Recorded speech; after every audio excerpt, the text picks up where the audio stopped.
story you're about to see is really about three things: turbines, windmolens, that's Flemish for windmills, and turn rows, but we'll get to them later.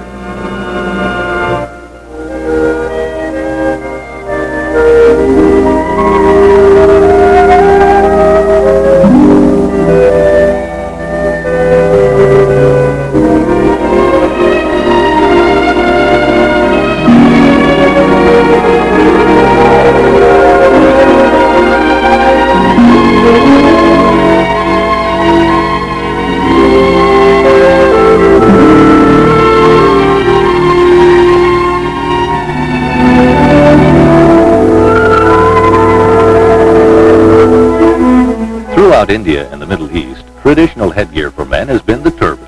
This is held true for men of both high and low estate. And it was from the turban that the tulip got its name. The tulip is a member of the lily family and may very well have been the subject of the reference in the New Testament. Consider the lilies of the field, how they grow. They toil not, neither do they spin. And yet I say unto you, even Solomon in all his glory was not arrayed like one of these. By the early Renaissance, tulip bulbs found their way across the Mediterranean and into the princely gardens of Holland, where tulip culture has flourished right up to our time. The aristocracy found unique beauty in the simple classic bloom, but peasants would never know them. Tulips were so expensive that one often cost the same as a man's labor for 1 month. As for turn rows, how lovely the nation's highways would be if they could be planted and maintained as gardens.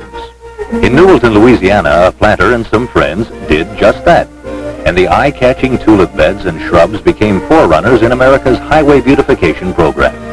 The planter became an enthusiast for things from Holland, and tulips became a passion in Newellton, planted in unused plots at field edges where tractors couldn't turn. Turn rows. This modest start took on new dimensions, requests to Holland for more and more bulb varieties, and Louisiana's flat, rich delta soil proved perfect for tulip culture. Work crews used planting guides and bulbs from cold storage, that's essential in the South, to make ready a dream of Mr. Ed McDonald, for he was the original tulip enthusiast.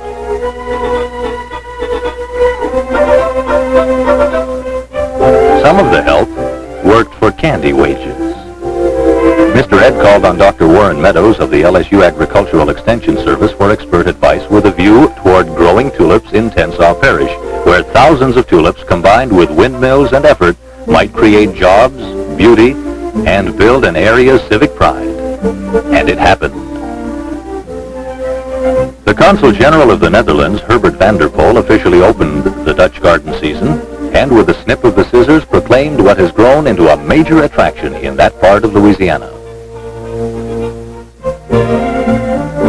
A press party was held before doors opened to the public, and there were doubters that all could be carried off successfully. Mr. Ed recruited the services of pretty Evelyn Boone from Dordrecht, Holland, an exchange student who answered, and very well too, many questions about tulips and Holland. Seeing is believing, and many's the representative from the news media who went away impressed that day. Dutch bridges and scarlet blooms stretched almost as far as the eye could see.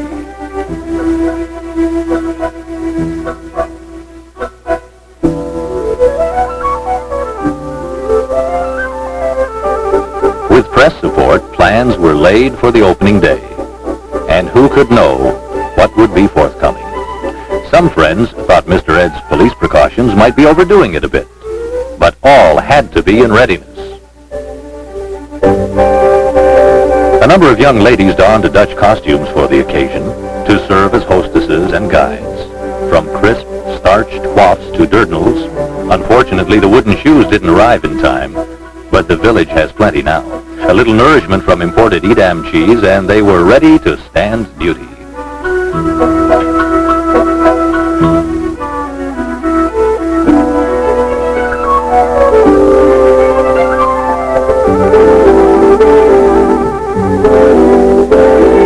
The day arrived with a bang.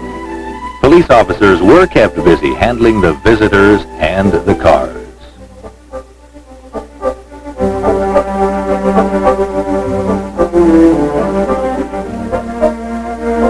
cars came, and kept coming.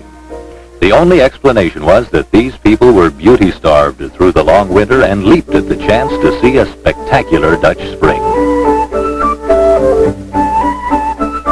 It all went surprisingly smooth, and just about everybody was pressed into service.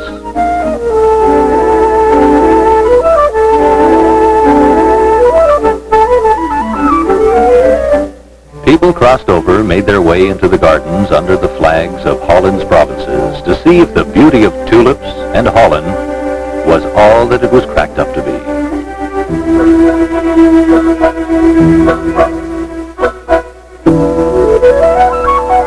And they weren't disappointed. From bridges to the quaint cheese shop and snack bar, they roamed and feasted while real windmills cranked and groaned. Many rested in the shade for a time. The eye might urge onward, but feet had to rest. And photographers had a field day with color film. The youngest of children's eyes were riveted by the hundreds of thousands of brilliant blooms in bed after bed, somewhere around 200 different varieties in all.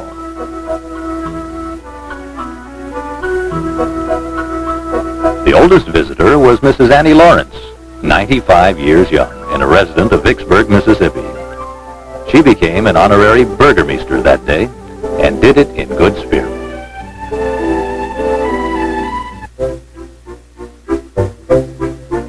And all the way from India, where tulips and turbans began, came this lady, herself a physician, together with her husband and brother. Dr. Punjari said while her country still had some tulips, no floral display matched this village for its splendor.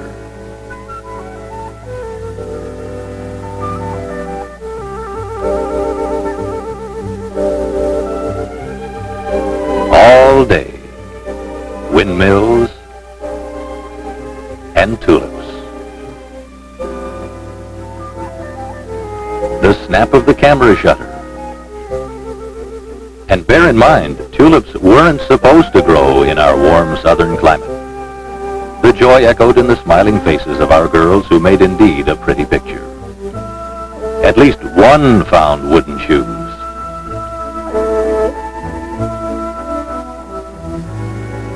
Dutch plum trees showed purple against blue skies, with tulips all underfoot.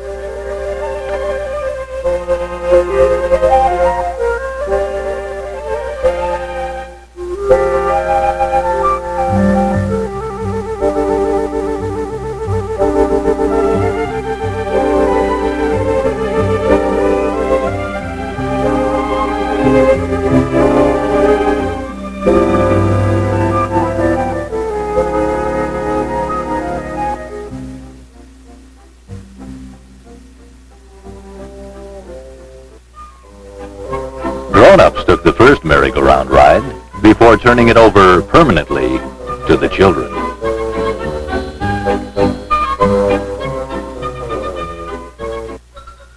And for a more leisurely tour, the miniature Delta Dutch Railway did its work to the delight of many a passenger.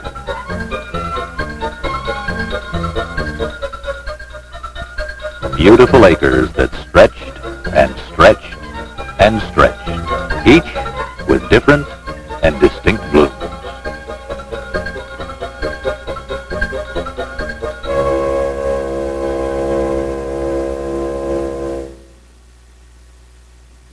And there was a fine view from atop the Wipmolen. Each was clustered with sightseers. The Dutch village was a success. Some 45,000 people toured the gardens, but none posed in the tulip beds as proudly as this young man.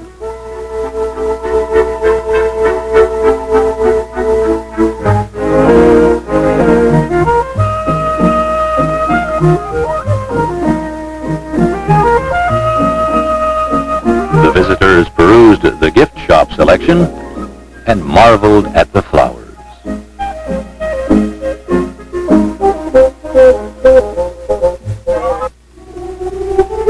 Then, Easter sunrise services were held.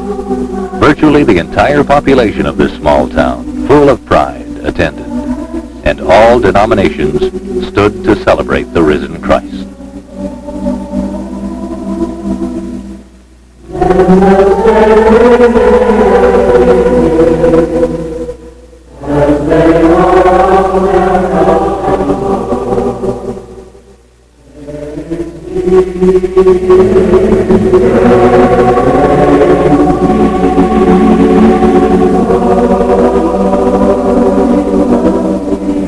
the rosy dawn bathing bed upon bed of tulips in soft fire, no more fitting location could better exalt God's gift to mankind. All this points to a lesson. It's how tulips and a town's enthusiasm can work hand in hand toward a more beautiful America. Every town could do it. All it takes is hard work, some imagination, and civic pride.